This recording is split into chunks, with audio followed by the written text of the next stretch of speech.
today we're going to make body butter. This is a body butter hack. So we're going to use petroleum jelly. This is the petroleum jelly that I'll be using. The one I have. Normally people will use Vaseline, but I don't have any Vaseline, so I'll be using this petroleum jelly. So we're going to scoop some of the jelly into the container. Just as much to make the amount of jelly body butter that you want.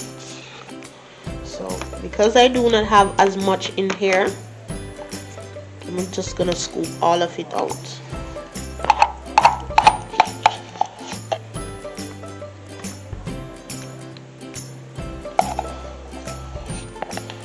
So